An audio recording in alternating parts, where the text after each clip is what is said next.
일본의 어떤 부부가 장사를 했습니다. 워낙 성실한 부부였고 그리고 매우 친절한 사람들이었고 늘 웃었기 때문에 장사가 잘 됐어요. 돈이 막 벌립니다. 그런데 주변에 있는 가게들은 장사가 잘 되지 않는 거예요. 어느 날 아내가 남편에게 말합니다. 여보, 우리가 충분히 벌 만큼 벌고 있고 주변 사람들을 보니까 안쓰러워요. 그러니까 우리 가게를 좀 축소하도록 합시다. 남편은 아내의 고운 마음이 너무나 좋았어요. 그래서 가게를 축소합니다. 그런데도 사람들이 끊임없이 찾아왔어요. 때로는 저 옆에 있는 가게에 가보라고, 우리에게 없지만 거기에 있다라고 하면서 사람들을 보내주기도 합니다. 주변에 있는 상인들도 너무나 좋아했죠. 자기의 이익만 추구하지 않기 때문에. 어느 날 남편이 아내에게 묻습니다. 여보, 돈을 많이 벌면 좋은데 왜 이런 선택을 하게 된 거요? 아내가 말합니다. 우리도 어려운 시절이 있었잖아요. 그럴 때 얼마나 힘들었습니까? 먹고 살 만큼 있으면 되는 거 아니에요. 누릴 만큼 있으면 되는 거 아닙니까? 어차피 가져갈 것도 아닌데. 그러니까 우리에게 주어진 삶을 행복하게 삽시다. 눈에 보이는 것을 얻는다고 할지라도 눈에 보이지 않는 것을 잃어버리면 행복하지 않아요. 마음이 행복해야 몸도 행복한 거니까. 그런 아내의 대답을 듣고 남편은 고개를 끄덕입니다. 이제는 시간이 좀 남아요. 예전에는 바쁘게 사람들이 많이 찾아오기 때문에 움직였지만 그러나 이제는 시간이 많이 남습니다. 이 여인은 평상시에 글을 쓰고 싶었어요. 그래서 자기가 원하는 글을 쓰기 시작을 합니다. 그리고 사람들이 오면 반갑게 맞이하고 남는 시간에 또 글을 쓰고, 그렇게 글을 쓰고 난 다음에 응모를 해요. 신문에 응모를 합니다. 그리고 그것이 당선이 돼요. 빙점이라는 소설입니다. 미우라 아야코라고 하는 여인이 이 소설을 썼죠. 우리나라 책으로도 번역이 되어서 아마 읽어보신 분들이 많이 있을 겁니다. 이 여인은 참으로 행복한 사람이었죠. 왜 행복한 사람이었어요? 당선돼서 마음이 행복한 사람이었기 때문입니다. 진짜 행복이 무엇인지를 찾지 못하면 우린 헤매이다가 갈 수밖에 없다라는 거죠. 세상이란 무엇입니까? 어떤 분은 세상을 놀이터라 하죠. 어떤 분은 세상을 소풍이라고 합니다. 어쨌든 세상이라는 것은 한 번 왔다가 가야 되는 곳이라는 거죠. 와서 아무리 많이 움켜쥐어도 가져갈 수 없다는 것은 명확하지 않습니까? 사람들마다 인생에 대한 생각이 다르다고 할지라도 어쨌든 세상이라는 것은 빈손으로 왔다가 빈손으로 가는 거죠. 공술의 공수거. 정말 그럴까요? 눈에 보이지 않는 것은 빈손일지 모르지만 마음은 그렇지 않다는 거죠. 우리는 하느님 안에서 머물기를 원합니다. 신앙은 무엇입니까? 우리 신앙은 맞고 너네 신앙은 틀려 하면서 스스로 선택받음을 자부하면서 다른 이들을 무시하고 핍박하는 것이 신앙입니까? 그것이 신앙이 아니라는 거죠. 신앙이라는 것은 잘못하면 집단 이기주의가 됩니다. 그래서 다른 사람을 누르고 이기기 위해서 신앙을 이용하기도 한다는 거죠. 이런 것은 참된 신앙이 아니에요. 신앙은 하느님과 함께하면서 듣는 마음으로 살아가는 겁니다. 지금 여기에서 하느님께서 나에게 무엇을 바라시는지 내가 듣고 그 안에서 살아가는 거죠. 하느님과의 만남에 대해서 행복해하는 겁니다. 내게는 부족하지만 그러나 하느님의 도우심이 있기 때문에 나는 희망을 가지고 살아갈 수 있음에 기뻐하면서 자부심을 갖는 거죠. 천주교 신자로서 자부심을 갖는 것은 중요합니다. 여러분들이 알고 있는 안중근 의사께서도 늘 자신을 뭐라고 했죠? 토마 안중근이라고 했습니다. 그리고 자식들이 신부가 되기를 바랬죠. 나라를 위해서 목숨을 바치면서 두려워하지 않습니다. 왜 그랬을까요? 스스로 떳떳한 일을 했기 때문에 그런 것도 있지만 하느님을 믿었기 때문이죠. 영원한 생명에 대한 믿음이 있었기 때문에 지금을 당당히 살아갈 수 있었던 것입니다. 그래서 천주교 신자라는 것을 매우 자랑스럽게 여기죠. 우리도 그래요. 어디 가서 묵주반지를 낀 사람을 보면 굉장히 반갑죠. 성당에서 묵주반지 낀 사람 보면 안 반가운데 딴 데 가서 그런 사람 보면 반갑지 않습니까? 천주교 신자이기 때문에. 연예인 누가 천주교 신자다 그러면 굉장히 반갑죠? 왜요? 천주교 신자라는 공통점이 있기 때문에. 천주교 신자라는 것을 자랑스러워할 필요는 있어요. 근데 나는 천주교 신자고 너는 개신교 신자니까 하면서 무시하거나 또는 트집을 잡거나 그렇게 하면 됩니까? 안 됩니까? 안 된다는 거죠. 이건 천주교 신자다운 자세가 아닙니다. 왜? 사랑이 없다면 우린 하나님의 자녀가 아니기 때문에 그래요. 참된 신앙이라는 것은 많은 지식이 있는 것을 가지고 알 수 있는 것이 아니라 무엇을 보고 알 수 있죠? 우리는 아주 명확합니다. 성경에서 말하고 있다는 거죠. 그 나무가 좋은 나무인지 좋지 않은 나무인지는 뭘 보고 알 수 있죠? 열매를 보고 알 수 있다라고 했습니다. 천주교 신자라고요? 사랑의 열매가 없으면서 표정에도 말에도 행동에도 사랑이 배어 있지 않다면 그 사람은 참된 천주교 신자가 아니라는 거죠. 천주교 신자는 사랑으로 살아가는 사람이에요. 왜 그래요? 많이 알기 때문에? 아니죠. 하느님과 함께하면서 그분께서 그렇게 하라고 하시기 때문입니다. 사랑을 실천하라는 것은 정말 도전적인 거죠. 이게 쉽지가 않아요. 왜냐하면 사랑하는 사람을 사랑하는 것은 쉽다라고 예수님 말씀하십니다. 그런데 누구마저도 사랑해라. 원수마저도 사랑해라. 너에게 잘해주지 않는 사람도 사랑하라고 하십니다. 이것을 받아들이는 것이 쉬워요, 어려워요? 어려운 정도가 아니라 이것은 죽는 것과 같아요. 그래서 천주교 신앙은 어떤 신앙이에요? 십자가 신앙입니다. 죽음의 신앙이에요. 그러나 죽음으로 끝나는 것이 아니라 부활할 수 있는 신앙이기 때문에 그분 말씀을 따르는 겁니다. 내가 온전히 이해하고 동의하기 때문이 아니라 그것이 하느님의 말씀이기 때문에 따른다는 거죠. 여기에서 많은 사람들이 신앙을 포기할 수 있습니다. 실제로 예수님께서 말씀하실 때 그분을 따르던 제자들도요, 떠나갑니다. 그분의 말씀을 알아듣기가 쉽지가 않았기 때문이죠. 그래서 예수님께서는 12사도에게 어떻게 하겠느냐? 너희도 나를 떠나가겠느냐? 라고 하십니다. 그랬더니 12사도 중에 베드로가 뭐라고 하죠? 생명을 주는 말씀을 가지고 계신데 저희가 떠나서 어디로 가겠습니까? 그러니까 예수님의 말씀, 하느님의 말씀은 무엇을 주신다? 생명을 주신다는 거죠. 이것은 추상적인 개념이 아닙니다. 인간이 살아감에 있어서 생명력이 넘치지 않으면요, 행복할 수 없어요. 생기가 넘쳐야 합니다. 그 생명을 누가 주신다? 하느님께서 주신다. 누구 방식대로? 하느님의 방식대로. 하느님의 방식은 인간이 이해하는 것도 있지만 전체적으로 이해할 수 없습니다. 그렇기 때문에 신앙은 무엇이다? 따름이라는 거죠. 내가 알기 때문에 따름이 아니라 그것이 하느님의 말씀이기 때문에. 그래서 우리의 신앙은 비우는 신앙이 아닙니다. 우리 신앙은 따르는 신앙이라는 거죠. 가끔 우리 신자분들이 이런 말씀을 하세요. 내 마음을 비워야 합니다. 내가 우주와 하나가 되어야 합니다. 이런 말씀하시면 돼요, 안 돼요? 안 됩니다. 우리는 비우는 신앙이 아니에요. 비우는 이유는 하느님으로 채우기 위한 거라는 거죠. 나를 비워서 공으로 돌아가자, 이것이 우리의 목적이 아니라 나를 비움으로 누구를 채운다? 하느님으로 나를 채운다는 거죠. 그래서 우리들의 신앙은 비움 신앙이 아니라 어떤 신앙이다? 따름의 신앙이라는 것을 잊지 마세요. 어떤 순간에도 하나님을 따르느냐 그렇지 않느냐, 이 따름에서 중요한 것이 어떤 마음이다? 듣는 마음이라는 거죠. 말씀을 듣고 교리를 듣고 이것도 중요하지만 내 삶의 순간순간에 그분의 말씀에 귀를 기울이는 겁니다. 때로는 화가 날 수도 있어요. 때로는 슬퍼질 수도 있습니다. 때로는 짜증이 솟구칠 수도 있어요. 그럴 때 듣는 마음으로 주님, 제가 어떻게 해야 합니까? 하면서 성호를 그으면서 그분을 의식한다면 이게 듣는 마음인 거예요. 그때부터 하느님께서 함께 하시고 변화가 일어난다는 거죠. 그렇게 일단 따르다 보니까 하느님을 이해하기보다는 체험하게 된다는 거죠. 이게 굉장히 중요합니다. 세례받고 나서 뭐가 더해지지 않으니까? 하느님 체험이 더해지지 않으니까 신앙은 깊어질 리가 없죠. 그러니 뭐라 그래요? 하느님 믿어봤자 얻어지는 게 없어. 오히려 머리는 더 복잡해지고 마음은 더 심란해지고 더 힘든 것 같아.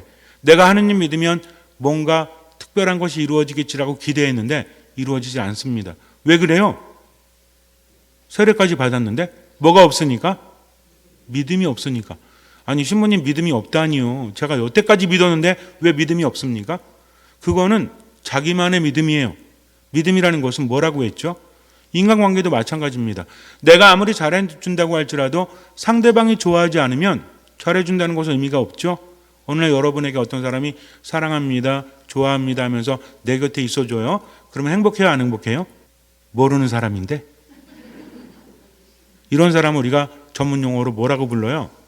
스토커라고 하죠. 내가 사랑하지도 않는데 나를 알지도 못하고 내가 알지도 못하는데 계속해서 내 주변에서 맴돈다면 그것은 사랑이 아닌 거죠. 사랑이라는 것은 상대방과의 관계입니다. 우리가 믿음이라고 하지만 하느님과의 관계를 생각해 보지 않았잖아요. 왜 믿었어요? 돈 벌려고 믿었잖아요. 병 나으려고 믿었잖아요.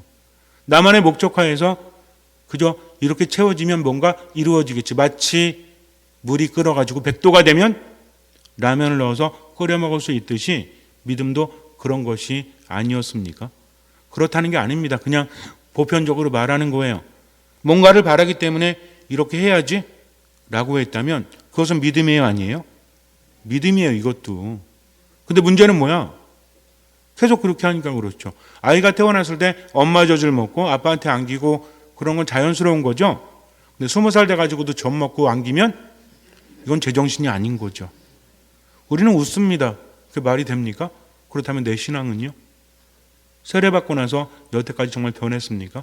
결국 자기 자신은 비워내지 않았잖아요. 내가 하느님께 원하면서도 하느님의 말씀을 들으려고 하지 않고 그것을 실천하려고 하지 않았잖아요. 선택적으로 들었잖아요. 힘들 때는 말씀을 부여잡고 그런데 정작 하라고 하면 뭐라고 그래요? 어떻게 그럴 수 있습니까? 사랑하라고 하면 내가 저 인간을 죽이지 않는 것만 해도 다행인데 어찌 사랑하라고 하십니까? 라고 하면서 스스로 말씀을 거부하고 있잖아요. 하느님을 떠나고 있잖아요. 그러니까 아무것도 이루어지지 않는 거죠. 처음에는 부담스러울 수 있습니다. 그런데 거듭해서 말씀드리지만 무엇이 있다면 하느님의 체험이 있다면 그때부터는 변하는 거죠. 선수들이 운동을 할 때, 아이들이 운동을 할 때 어떤 종목이든 코치나 선생님이 있죠. 그러면 아이들한테 가르칠 때 아이는 몸이 안 되니까 안 된다고 합니다. 그래도 어떻게 해요?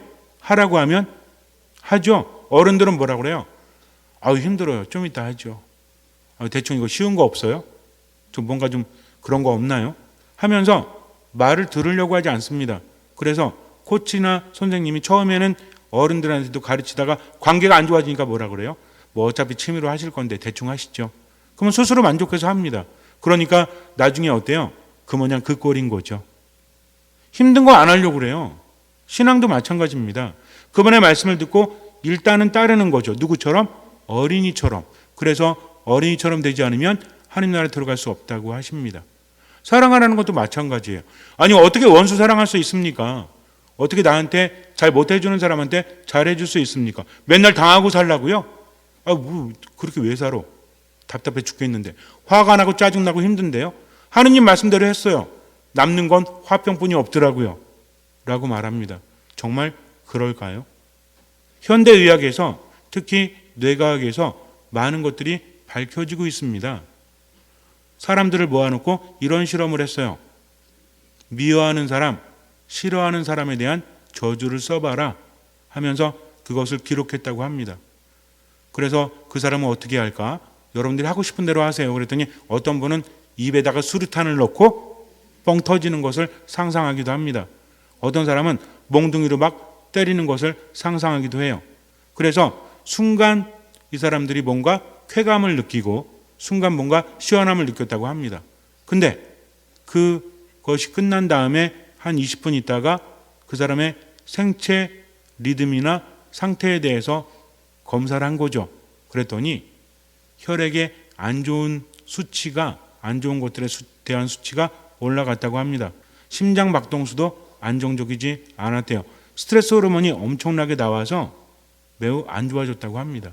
그런데 한쪽에서는요, 내가 미워했던 사람들, 싫어했던 사람들, 나에게 손해를 끼친 사람들, 이 사람을 용서한다 하면서 글을 쓰게 했다고 그래요. 그리고 내가 다른 사람들에게 잘못했던 것들, 즉 다른 사람이 나에게 잘못한 것뿐만 아니라 내가 살아오면서 다른 이들에게 잘못된 것에 대해서 용서를 한번 구하는 글을 써보라고 했다고 합니다. 이 사람들이 쓰고 나서 측정을 해봤죠. 결과가 어땠을까요? 화를 내거나 저주한 사람들보다 더 안정적이었다고 합니다. 그리고 심장병을 앓고 있는 사람들에게, 한 그룹에게 이렇게 말을 했어요. 이제 새로운 사람들이 입원을 하게 되면 심장병동이니까 그 사람들을 위해서 봉사를 하십시오. 옆에 가서, 선배잖아요, 선배. 아픈 것도 선배가 있죠. 그래서 가서 면담도 해주고 힘도 주고 좀 여러 가지 정보 좀 주십시오 그랬더니 알겠다고 했고, 한 그룹은 그냥 그대로 있었습니다. 그래서 한 그룹은 가서 몸이 좀 힘들지만 이런저런 얘기도 해주고 옆에서 돌봐주기도 하고 그렇게 했다고 합니다. 그리고 나서 6개월이 지나고 난 다음에 징후를 살펴본 거죠. 어떤 사람들이 더 치유되고 있는지를. 그렇다면 그런 봉사활동을 했던 A그룹과 그렇게 하지 않았던 B그룹 중에서 어떤 사람들이 더 호전 반응을 보였을까요? A가 그랬어요. 여러분들이 실험하셨어요? 우울증 환자들을 데려다 놓고 프로그램을 합니다. 산에 가서 하는 프로그램도 좋고 여러 가지 함께 프로그램을 했어요. 정말 힘든 사람들이었습니다. 그런데 프로그램 중에 A라는 그룹에는 특별한 프로그램을 넣었는데 뭐냐면 봉사하는 것, 극빈자들을 찾아다니면서 봉사하는 프로그램을 넣었다고 합니다. B그룹은 그냥 산에서 하고 여러 가지 명상 치유 프로그램하고 이렇게 한 거죠. 그랬더니 나중에 우울증이 호전되는 것이 봉사활동을 한 A그룹과 그렇지 않은 B그룹 중에서 어떤 사람들이 호전되었을까요? 질문 자체가 답을 포함하고 있죠. A그룹이라고 합니다. 이게 여러분들은 너무나 당연하게 여길지 모르겠지만 심리 실험들은요, 당연하다고 생각하지 않고 실험에서 결과가 나와야 합니다. 이 반응은 뭐였을까요? 즉 자기도 힘들지만 다른 이들에게 베풀었던 사람들은 몸도 마음도 좋아졌다고 합니다. 그 외 실험들을 봐도요, 우리가 보통 선행을 베풀거나 용서를 하거나 이런 것들을 보면 심리적인 것만 생각하지만 육체적인 반응도 달라진다는 거죠. 즉 하느님께서 원수마저도 사랑해라 라고 하시는 것은 누굴 위한 것입니까? 내 도움을 받는 사람에게도 그것이 유익한 거지만 결국 누굴 위한 거다? 나를 위한 거라는 거죠. 그것이 가능하기 때문이 아니라 하느님의 말씀이기 때문에 따르다 보니까 몸도 마음도 영혼도 좋아집니다. 그래서 우리 삶의 원칙이라는 게 있어요. 내가 이해할 수 없어도 하느님을 믿기 때문에 나는 사랑을 합니다. 사랑할 때는 기준이 뭐라고 했죠? 남이 내게 해주기를 바라는 그대로 그에게 해주는 겁니다. 뭐 하란 얘기예요? 무조건 그냥 잘해주라고 하니까 돈 퍼주고 뭐 잘해주고 이러니까 스트레스 받죠. 뭐 하라는 겁니까? 묵상하라는 거죠. 내가 저 사람이라면 어떻게 하는 것이 나에게 이로울까 하면서 묵상하는 겁니다. 누가 와서 돈 달란다고 해서 계속 주면 돼요, 안 돼요? 그럴 수도 있고 안 될 수도 있죠. 먹을 게 없어가지고 우리 가족 굶어 죽게 생겼습니다. 돈 좀 주십시오 하면 줘야죠. 근데 돈 주는 즉시 술집으로 달려가가지고 아침에 안 여나? 어쨌든 낮부터 밤까지 술만 계속 먹어? 그럼 오면은 주면 돼요, 안 돼요? 이거 안 되는 거죠. 그 사람을 죽이는 거지 않습니까? 생각을 안 하는 겁니다. 그냥 왜 원수를 사랑하라고 그래? 왜 잘해주라고 그래? 그게 아니라 그 사람이 나라면 내가 무엇을 바랄까? 묵상하라는 얘기입니다. 그리고 뭐라고 하세요? 너희가 되지라는 그대로 너에게 되갚아 주실 것이다. 후하게 넘치도록 담아서 주실 것이다 라고 하십니다. 즉 인간적인 섭섭함이 있고 때로는 아픔이 있어도 누가 주신다? 하느님께서 주신다는 거죠. 언제 주십니까? 죽은 다음에? 물론 그때도 주시지만 지금 여기에서 주시는 거죠. 뭘로 주세요? 통장에 입금되나요? 저녁마다 오늘 잘했어. 10만 원 입금. 하느님으로부터. 이러면 뭐 착한 일 다 하겠죠. 아닙니다. 마음과 영혼에 생기를 넘치게 해주세요. 우울감에서 벗어나게 해주십니다. 내게 주어진 시간 동안 행복하게 만들어 주신다는 거죠. 우리는 알고 있죠? 왜 그래요? 그렇게 하면 할수록 내 안에 하나님의 자리가 커지기 때문입니다. 하나님은 뭘 주십니까? 생명을 주십니다. 그분은 생명이기 때문에 내가 아무리 많이 소유한다고 할지라도 하나님을 잃어버리잖아요. 그럼 어떤 증세가 일어나는지 아십니까? 아무리 돈이 많아도요, 즐겁지가 않아요. 아무리 맛있는 걸 먹어도 입맛이 없어요. 점점 불안하고 두렵습니다. 그러나 하느님께서 함께 하시니까 어때요? 생기가 넘치죠? 활력이 넘칩니다. 힘들고 괴로워도 이겨낼 수 있는 힘을 주신다는 거죠.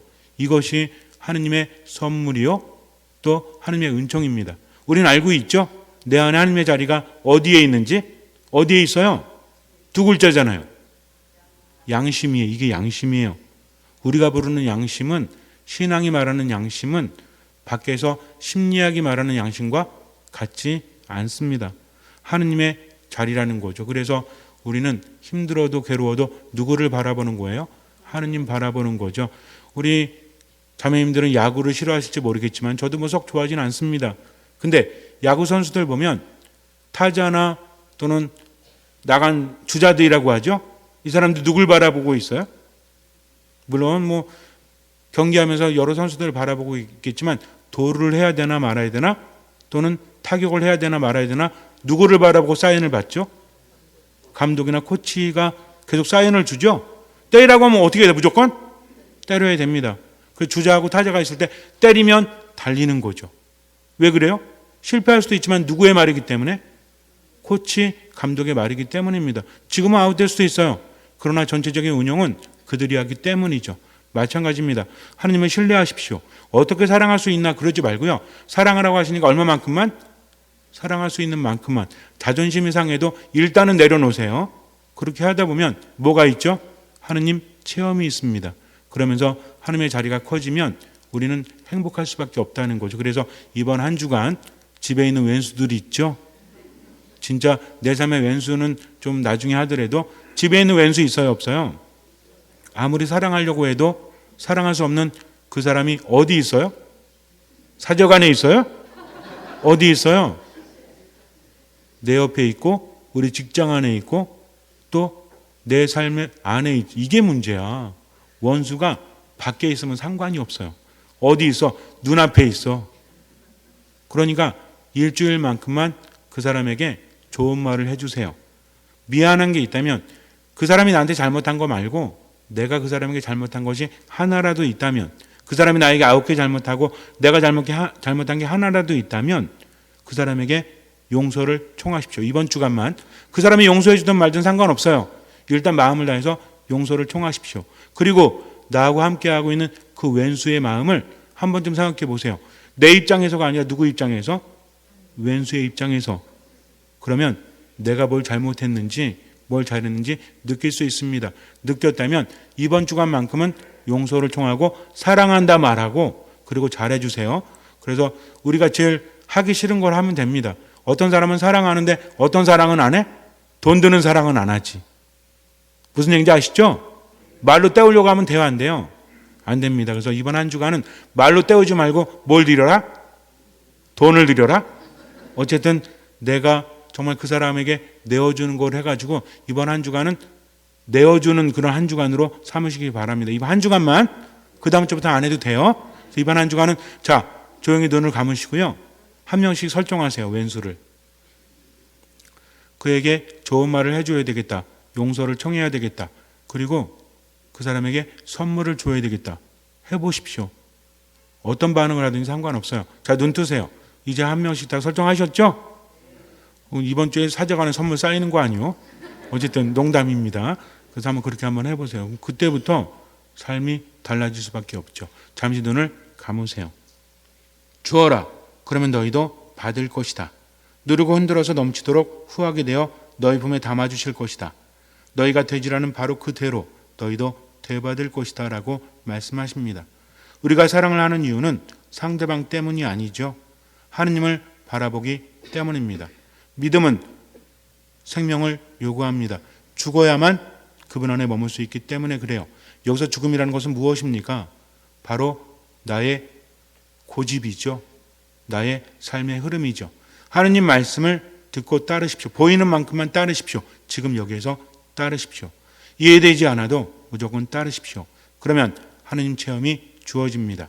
미사 말씀 기도 안에 듣는 마음을 머물고 할 수 있는 만큼만 하고 나머지 주님께 맡기십시오. 주님께서는 그 믿음을 보시고 우리 삶에 놀라운 기적을 일으켜 주실 것입니다.